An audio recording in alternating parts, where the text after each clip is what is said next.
Hello and welcome to another Future Chat review. This time around, I'll be reviewing the Samsung Galaxy S7 Edge. This is a phone that's about a year old now, and in fact, the Samsung Galaxy S8 has been announced and it's starting to get sent around. A few countries have it. I'm not sure if it's everywhere yet, but looking forward to reviewing that phone as well. This is a bit of a delayed review, but I still think it's worth doing. And so let's get started. So first of all, the biggest thing that strikes you when you see the Galaxy S7 Edge, specifically that edge, that's the biggest difference from past phones and really from many of the other smartphones you see. For context, my last phone was the iPhone 6, and so I was pretty much used to that shape, the kind of rounded shape, but that edge with the screen kind of flowing off the sides of the phone was actually very nice. It's very appealing, especially coming from the iPhone 6, which is a similar feel, but a very different experience in that the screen stops well before the edge kind of starts to curve away. And that ends up giving you a nice feeling, especially when you're watching things like video, where the picture tends to almost seem like it's bleeding off the canvas, trying to escape into the real world. And it really gives you a good perspective on the video you're watching, and it makes it feel really immersive. There's one downside to the Edge screen that I'm going to talk about a bit later, but in terms of the way it looks, first of all, really, really vibrant OLED screen. I really like that. But yeah, just a really nice experience with that curved screen. Now, the Samsung line of phones, they're very competently made phones. And so I want to talk a bit about the Samsung batteries. And you can't really do that without putting that in perspective with the Samsung Note, the Galaxy Note 7, the issue they had last summer with the battery issues, overheating and in some cases exploding, rare cases, but still a recall of that phone. I didn't really hear any stories. There might have been a couple anecdotes of phones catching fire and exploding from the S7 line, but that was not an issue at all. In general, aside from the Note 7, the Samsung and especially the Galaxy line, they have really good battery life. They're competent phones. The battery lasts a day generally, unless you're a very heavy user. For me in particular, I do find that iPhones tend to have a little bit longer battery life, mostly just because they use it more efficiently. But I'm also the kind of person that I'm going to go through a battery in less than a day regardless. Like, I'm a very heavy user of a phone. And so for me, the Galaxy S7, using it, the battery was a non-issue, mostly because I'm used to not getting through a day, and anyone like me who does that already has generally a battery pack or somewhere to charge their phone during the day. For instance, if I'm at work and I know that I'm going to be using my phone a lot, my phone's generally plugged in when I'm at my desk. So battery life, generally not an issue. In this case, definitely not an issue. Now, in terms of the performance of the S7, this is a kind of a tough one for me. Again, coming from the iPhone, I'm used to a very fluid experience. And so I've tried out the Android phone I currently have is the Moto X Play. I've used a number of different Android phones, and I always find them kind of lacking, kind of disappointing in performance. And the S7 kind of continues along that line. Disappointing, even though it's a flagship device. It should be the experience you get, in my opinion, with a flagship device. It should be fast, first of all, which the S7 is, no question, but it should be fluid. You should be getting, especially kind of default system animations, you should be getting 60 frames a second all the time. And the iPhone is actually really good. Like, Apple engineers are really, really, really good at optimizing animations so that they always run smoothly. Like, if there's something not running smoothly with an animation on your iPhone, you immediately think there's something seriously wrong. Whereas when you're on even the S7, when I was using it for a few weeks, animations weren't like 60 frames a second. Fluid, smooth animation wasn't the norm. And I find that a little disconcerting. And yes, most of the things we do performance-wise on a smartphone don't require a lot of power. You do notice when apps take 5 seconds to open or 7 seconds to open or 10 seconds in the worst possible scenario versus a couple of seconds to open. And I did find that, kind of along the same lines, that the Android phone does tend to open the same app, it does take quite a bit longer Using Pokemon Go as an example, I find that on the iPhone, even an iPhone that's a couple of years old, the Pokemon Go app, it's known for taking a while to load. And so if it takes 5 seconds on an iPhone, it still took 10 or even 15 seconds on an Android phone, and even a top-of-the-line Android phone. And I found that a little odd, considering all the power that's supposed to go into these multi-core CPUs that are extremely powerful. And they do benchmark really well, but I just found comparing the two was very clear that the iPhone had an edge in that kind of optimized performance for the apps it's running and for the services and systems and animations and all that it's taking care of. It just does it a bit better. The camera on the S7 was very good. I didn't find myself taking a lot of pictures with it. I did take video a few times. In 2016, in 2017 now, cameras are all pretty much the same. You can spend $700 or $800, $900 on a brand new camera phone, and the pictures it takes are going to be good. And that's the case with the S7. I'm sure it's going to be the case with the S8. It's the case with the last couple of generations of iPhone. The pictures are very good. They're almost indistinguishable from DSLRs with certain obvious exceptions, things like low light and such. The photos are very good, and they're high resolution, they're crisp, they're clear. The camera on the S7 almost isn't worth talking about just because it's good enough that you just don't have to worry about it.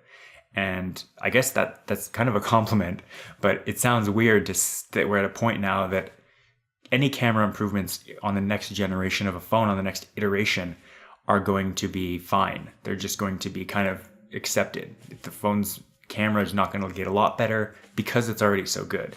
And so the S7 continues along that line. Looking forward to trying the S8. I hear it's, again, kind of a little bit better, but not necessarily noticeable unless you're really paying attention. If you're looking at a picture on Facebook or on Twitter, on the phone especially, you're not going to notice any differences. The pictures we look at aren't on billboards these days. So at billboard size, you might notice some pretty big differences in photos, but the size we typically will look at them, any smartphone you get in the last couple of years that's not kind of a budget Android phone is going to be very good. And that's the case with this phone as well. Now, one particular issue that I had crop up multiple times during my testing, pretty much any time I was working on doing one single thing with the Galaxy S7, is the one flaw that I see with the edge-to-edge screen, especially when the edge kind of curves away. And that's that it's hard to pick up this phone without touching an actual touchable part of the screen. And that was a very weird feeling for me, because coming from an iPhone where even on the curved screen, you could grab the entire curved part of the iPhone 6 and 6S and 7, and you're not interacting with the actual screen itself. But I found on multiple occasions, particularly when I was playing video, that grabbing the S7 from the edges, trying to pick it up without interrupting what I was doing or minimizing the video or going into the app switcher, there's not a lot of room on the phone to be able to grab to pick it up. You need two spots on opposite sides of the phone, whether it be front and back, whether it be top and bottom, whether it be left and right, that you can grab to get leverage to actually pick it up. And I found that often if I was doing that, the only way to avoid interacting with the screen was to grab it, to pinch it kind of right at the top where the camera is, smudging up the camera, first of all, which isn't something, the front camera, which isn't something you necessarily want. But that was the only way you could actually pick it up without either pressing one of the software buttons built into the bottom of the front of the phone, or kind of touching one of the edges and having it either flip to a related YouTube video or having it go into app switching mode, like I mentioned, or having to go back to the home screen. I had that on a number of occasions, and in my testing for this review, I was actually able to recreate it.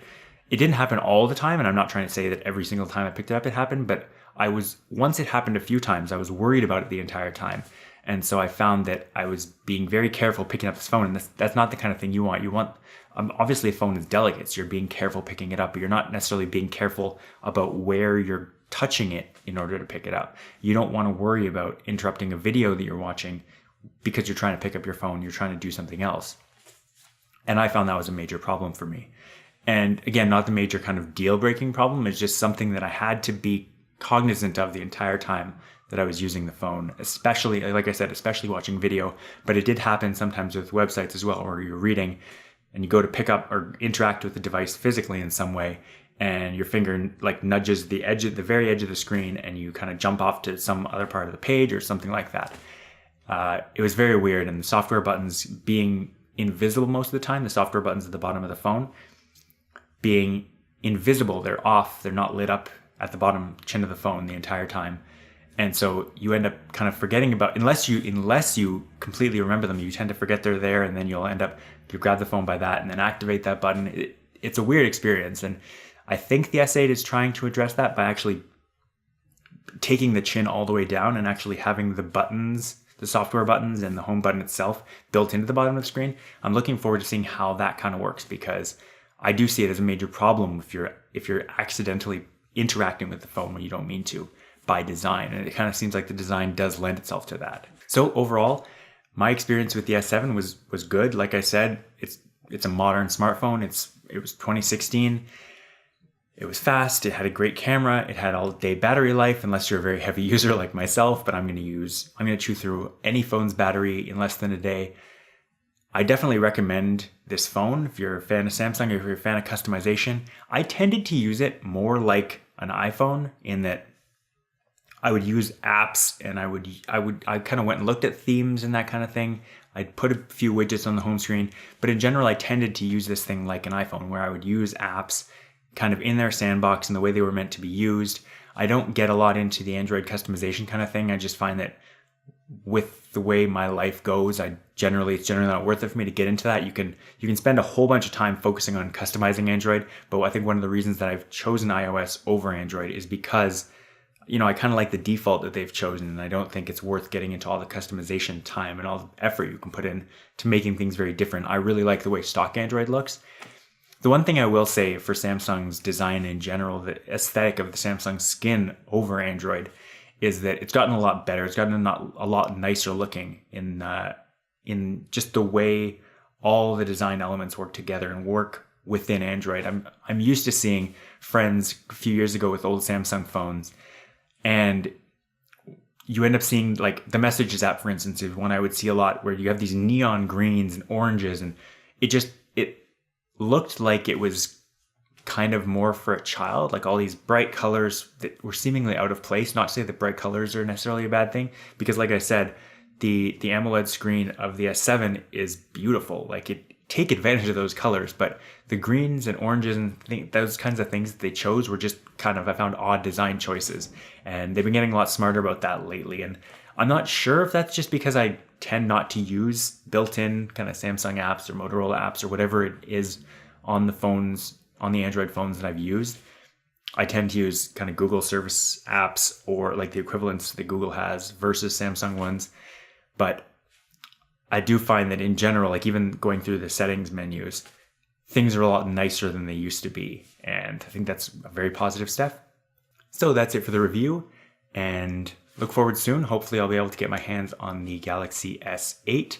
You can head to unwindmedia.com/futurechat for the podcast episodes, as well as future reviews like this. See you next time.